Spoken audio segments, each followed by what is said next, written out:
चेतना की शिखर यात्रा पंडित श्री राम शर्मा आचार्य।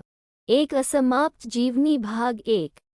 भारत भाग्य विधाता परिस्थितियां बदलने लगीं। सन 1911 का वर्ष भारतीय राष्ट्र के इतिहास में महत्वपूर्ण स्थान रखता है। 6 साल पहले वायसराय लॉर्ड कर्जन ने बंगाल का विभाजन किया था। इस विभाजन ने भारत राष्ट्र को झकझोर कर जगा दिया। वायसराय के फैसले से लोगों में इतना रोष फैला कि वे अंग्रेजी माल का विशेषकर इंग्लैंड में बने कपड़ों का बहिष्कार करने लगे।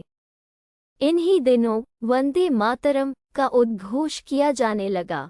भारत को मातृभूमि और माँ के रूप में पूजने, उसे अंग्रेजी दास्ता के बंधनों से मुक्त कराने के लिए जन चेतना जगाई जाने लगी।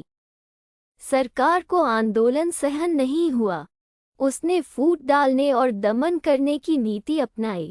आंदोलन में भाग लेने वालों को जुर्माने, सुविधाओं में कटौती और नौकरी आदि में रुकावट डालने की नीति अपनाई गई। फिर भी आंदोलन नहीं रुका तो दमन की नीति अपनाई गई। दमन ने लोगों का रोष और भड़का दिया। सशस्त्र विरोध और क्रांतिकारी गतिविधियां शुरू हो गई। जन भावनाओं के आगे सरकार को झुकना पड़ा और सन 1911 में आखिरकार बंगाल का विभाजन रद्द कर दिया गया। इतिहासकार रमेश चंद्र मजूमदार लिखते हैं कि भारतीय जनता ने पहली बार प्रबल प्रतिरोध की भावना व्यक्त की।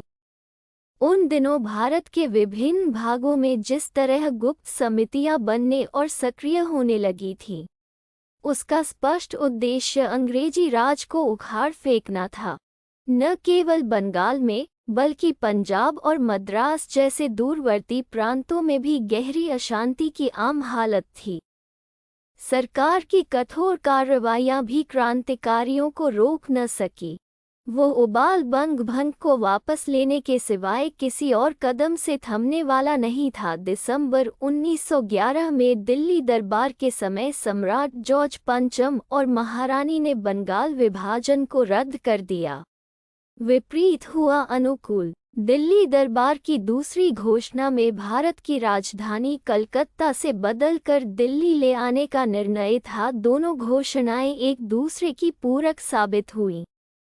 राजधानी यहाँ ले आने से क्रांतिकारियों का उबाल थोड़ा ठंडा हुआ। वो उसी तरह विस्फोटक रूप लेता जाता तो संभव था कि स्वातंत्र्य चेतना जगाने का काम वर्षों तक प्रभावशाली ढंग से नहीं चलता। अंग्रेज सरकार को यह लाभ हुआ कि वो जन आक्रोश का तुरंत शिकार होने से बच गई। इस फैसले में मुख्य भूमिका रखने वाले वायसराय लॉर्ड हॉर्डिंग्स की हालांकि आलोचना हुई थी। यहाँ के अंग्रेज अधिकारियों और ब्रिटेन के लोगों ने उसे खूब बुरा भला कहा, लेकिन समय ने सिद्ध कर दिया कि उसका फैसला सही था। 3 साल बाद पहला विश्वयुद्ध छिड़ गया। भारत के राजा महाराजाओं और समाज के श्रेष्ठ वर्ग ने अंग्रेजों का खुलकर साथ दिया। युद्ध समाप्त होने के बाद अंग्रेज सरकार अपने कई वायदों से मुकर गई, लेकिन भारतीय समाज में आत्मविश्वास और जागरण की जो लहर उत्पन्न हुई थी, वह निरंतर तीव्र होती गई। 1911 की राजनैतिक घटनाएं भारत की भावी दिशा तय करने वाली हलचलें थीं। उस वर्ष को देश का भविष्य निश्चित करने वाला वर्ष भी कह सकते हैं। सामाजिक और सांस्कृतिक दृष्टि से भी उन दिनों कई महत्वपूर्ण गतिविधियां चल रही थीं। उस वर्ष भारतीय धर्म और अध्यात्म की एक महत्वपूर्ण आस्था को नई अभिव्यक्ति भी मिली। नवजागरण के उस दौर में राजा राम मोहन राय, केशव चंद्र सेन, महर्षि देवेंद्र नाथ ठाकुर, महादेव गोविंद रानाडे, गोपाल कृष्ण गोखले, लोकमान्य तिलक आदि चिंतक और नेता भारत के स्वर्णिम अतीत और आंतरिक वैभव का साक्षात करा रहे थे। मैडम ब्लेवॉत्स्की, कर्नल ऑलकाट, एनी बिसेंट आदि यूरोपीय विद्वान भारतीय अध्यात्म के गीत गा रहे थे। स्वामी विवेकानंद ने पश्चिम में भारतीय धर्म संस्कृति का जो विजय उद्घोष किया था, उसकी गूंज इन विभूतियों की वाणी और कर्म में सुनाई देती थी। पश्चिमी विद्वान भारतीय धर्म दर्शन के तात्विक रूप की मुक्तकंठ से सराहना करते थे। उस आधार पर नए विश्व की रचना का स्वप्न भी देखते थे, लेकिन उन्हें यहाँ के कई प्रचलनों से भारी परहेज था। कुछ भारतीय विभूतियाँ और प्रवृत्तियाँ भी इसी धारा को अपनाए हुए थीं। रामधारी सिंह दिनकर ने उस स्थिति का विश्लेषण करते हुए लिखा है, ये लोग केवल संशोधित हिंदुत्व का समर्थन करना चाहते थे, किंतु केवल संशोधित हिंदुत्व के साथ समग्र हिंदुत्व का त्राण नहीं था। आखिर इस बात का क्या जवाब था कि इन सुधारकों और प्रगतिशील विचारों के बावजूद सारी जनता पत्थर को पूज रही थी, राम और कृष्ण को अवतार मान रही थी एवं पुराणों और पुरोहितों को छोड़ने के लिए तैयार नहीं थी। उस समय का हिंदुत्व ईसाईयत का भारतीय संस्करण हो गया था।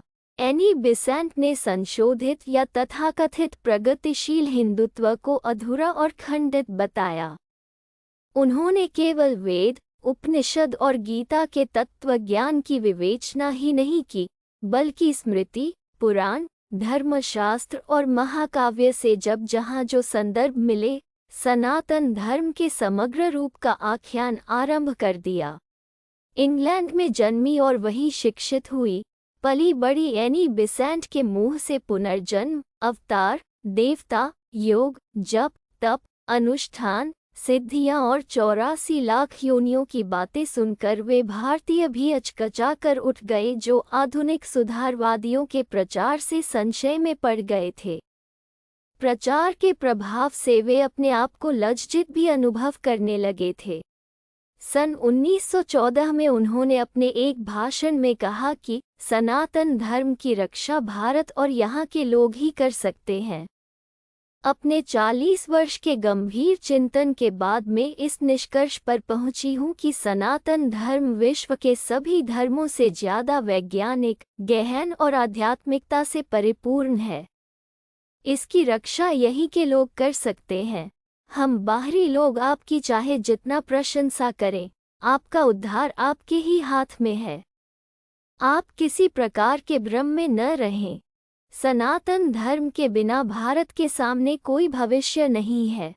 एनी बिसेंट ने सनातन धर्म का जो स्वरूप पश्चिमी विद्वानों और उनके भारतीय अनुयायियों को समझाया था, उसके स्रोत वेद, उपनिषद, दर्शन, स्मृतिशास्त्र, रामायण, महाभारत और पुराण आदि ग्रंथ थे। उसमें देवी देवता, सिद्ध आत्माएं, अवतार, दैवी शक्तियाँ और ईश्वर के सगुण निर्गुण सभी रूप समाविष्ट हैं। तीर्थ, आश्रम, देवस्थान, मंदिर, देवालय और आश्रम आदि पवित्र स्थानों पर उसकी तरंगे विशेष रूप से अनुभव की जा सकती हैं। वह गूढ़ तत्व चिंतन से लेकर सहज लोकविश्वासों में विविध रूपों में प्रकट होता है। ब्रिटेन से चलकर आई भारत भक्त विदुषी एनी बिसेंट ने 1920 के बाद भारत की स्वतंत्रता के लिए चल रहे प्रयत्नों को भी प्रेरित किया, लेकिन उनका मूल योगदान सांस्कृतिक था।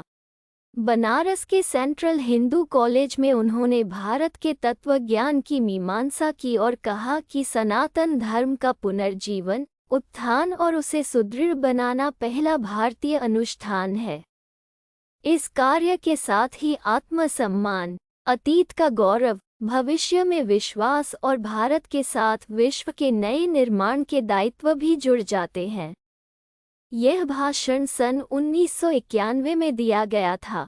उल्लेखनीय है कि इस कॉलेज की स्थापना एनी बिसेंट ने स्वयं की थी। स्थापना और विकास के लिए उन्होंने अपनी संचित संपदा लगा दी थी। यही कॉलेज आगे चलकर बनारस हिंदू विश्वविद्यालय के रूप में परिणत हो गया।